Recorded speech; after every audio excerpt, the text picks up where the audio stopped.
Memahami aliran-aliran Islam untuk toleransi intraagama. Mungkin belum hilang dalam ingatan kita, sebuah tayangan yang viral di media sosial mengenai sejumlah santri yang sedang antre vaksinasi massal menutup telinganya karena ada musik yang diputar di ruang itu. Musik telah menjadi kehidupan sehari-hari, namun hukumnya telah lama menjadi perdebatan. Terdapat beberapa ulama yang mengharamkan dan sebagian ulama lainnya membolehkan. Persoalan hukum musik merupakan contoh kecil dari sekian banyak perbedaan pendapat umat Islam dalam bidang fikih, politik, tasawuf, akidah, atau aspek-aspek lainnya. Memahami berbagai aliran atau mazhab akan memudahkan identifikasi ideologi dan nilai yang diyakini oleh setiap kelompok sehingga tidak mudah melakukan labelisasi. Pada zaman Rasulullah, berbagai perbedaan pandangan dikonsultasikan secara langsung kepadanya. Namun sepeninggal beliau perbedaan pandangan mulai muncul hingga akhirnya membentuk aliran, mazhab, atau submazhab. Di Indonesia, sebagian besar Muslim mengikuti pandangan Ahlus Sunnah wal Jamaah dengan akidah Asy'ariyah, mazhab Syafi'iyah dalam bidang fikih, dan meyakini kebolehan bertasawuf dengan mengikuti ajaran Imam Al-Ghazali. Perpecahan serius umat Islam dimulai ketika terjadi perang Siffin antara Khalifah Ali bin Abi Thalib dengan Gubernur Syam Muawiyah, yang tidak mau tunduk kepada kepemimpinan Khalifah Ali di Madinah.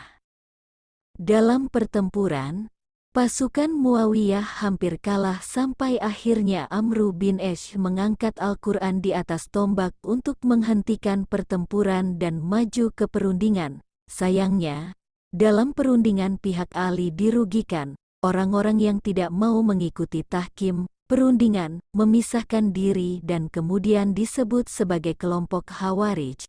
Kelompok ini berpendapat orang-orang yang mengikuti tahkim wajib dibunuh karena tidak menggunakan hukum Allah. Kelompok Khawarij merupakan orang-orang yang taat beribadah, namun mereka sangat tekstualis dalam memaknai dalil-dalil agama. Khalifah Ali bin Abi Thalib dibunuh oleh pengikut Khawarij Abdurrahman bin Muljam. Ia hafal Quran, jika malam hari rajin salat tahajud, dan siang harinya berpuasa. Hingga kini, pemikiran ala Khawarij tetap ada di dunia Muslim yang kemudian disebut sebagai Neo-Khawarij yang gampang sekali mengkafirkan orang-orang di luar kelompoknya, termasuk melakukan tindakan bom bunuh diri atas nama agama. Perpecahan umat Islam di periode awal didasari oleh perbedaan politik, termasuk munculnya kelompok Syiah yang beranggapan bahwa yang berhak menjadi penerus Rasulullah adalah Ali bin Abi Thalib. Pertentangan politik tersebut selanjutnya berdampak pada masalah doktrin-doktrin agama karena perbedaan rujukan dan metodologi. Syiah tidak mengakui hadis-hadis yang diriwayatkan oleh selain Ahlul Bait atau keluarga Nabi. Syiah sendiri kemudian terbagi-bagi dalam Syiah Gulat, Zaidiyah, Ismailiyah, dan Itsna Asyariyah. Selanjutnya, ketika wilayah kekuasaan kerajaan Islam meluas, terdapat persentuhan dengan budaya dan pemikiran lain termasuk filsafat Yunani yang sangat menghargai akal dan rasio. Ulama yang mempelajari filsafat kemudian menggunakan pendekatan rasional dalam memaknai ajaran-ajaran Islam. Kelompok yang mengedepankan akal ini disebut Mu'tazilah. Kelompok paling dominan dalam dunia Islam adalah Sunni atau Ahlus Sunnah wal Jamaah, yaitu orang-orang yang berpegang teguh pada ajaran Nabi Muhammad. Dalam sisi akidah, kelompok Sunni mengikuti Imam Asy'ari dan Maturidi, sedangkan dalam aspek fikih, mengikuti pendapat empat mazhab, yaitu Maliki, Hambali, dan Hanafi. Dalam satu mazhab pun, seperti Syafi'iyah misalnya, terdapat perbedaan pendapat di antara ulama pengikutnya pada soal-soal tertentu. Pengelompokan lain masih dapat dibuat atas berbagai kategori yang sangat beragam. Namun jika dirunut lebih jauh, tetap memiliki akar dari kelompok besar yang sudah ada sebelumnya seperti Sunni, Syiah, Khawarij, Mu'tazilah, dan lainnya. Dengan adanya berbagai aliran, mazhab, dan kelompok, menjadi sangat penting bagaimana menyikapi perbedaan itu. Upaya memaksakan kebenaran tunggal merupakan tindakan yang mustahil. Kelompok radikal menganggap bahwa selain kelompoknya dianggap kafir dan sesat sehingga boleh dibunuh, kelompok ini berpendapat hanya alirannya yang benar dan masuk surga. Di sisi ekstrim lain, terdapat kelompok liberal yang menganggap inovasi-inovasi baru yang menyimpang dari ajaran pokok Islam tetap diperbolehkan seperti kelompok Al-Qiyadah Al-Islamiyah, Salamullah, Lia Eden, Inkarus Sunnah, dan lainnya. Bagi kelompok ini, kebenaran sifatnya relatif dan nisbi. Kelompok Islam moderat berpendapat, perbedaan dalam masalah furu'iyah atau masalah cabang-cabang agama diterima.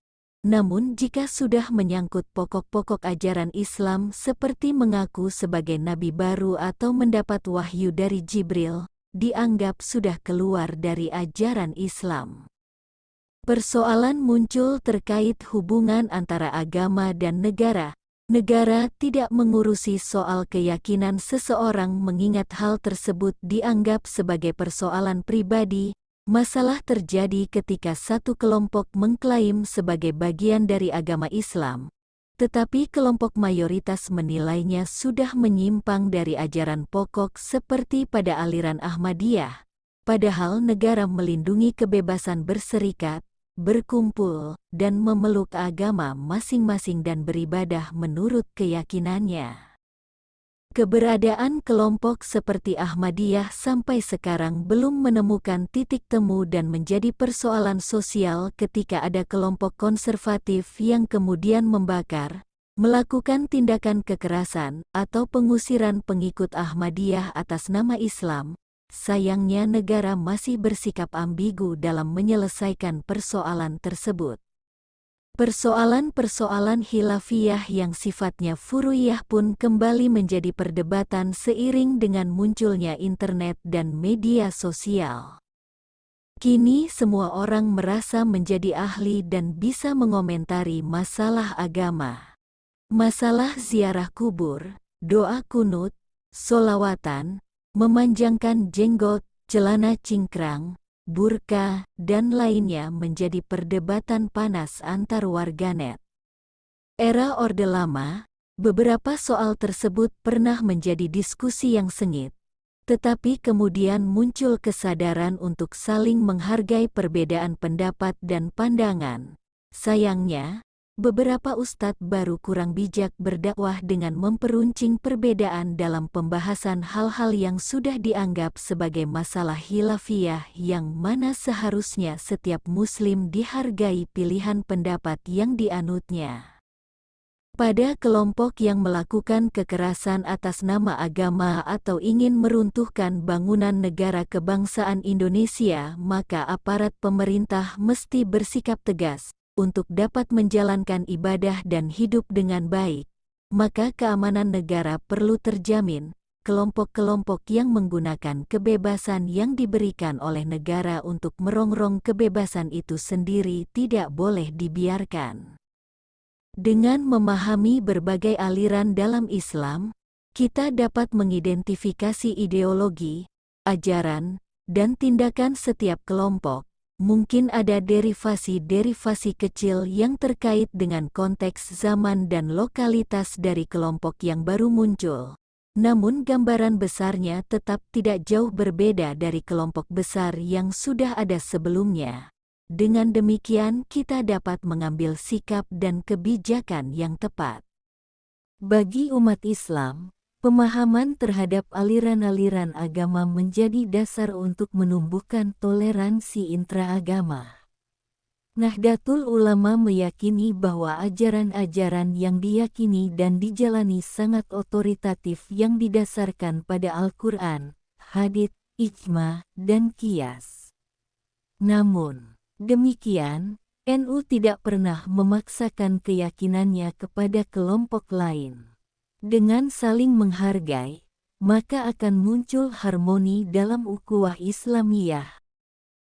Ditulis oleh Ahmad Mukafi Niam. Semoga bermanfaat. Terima kasih.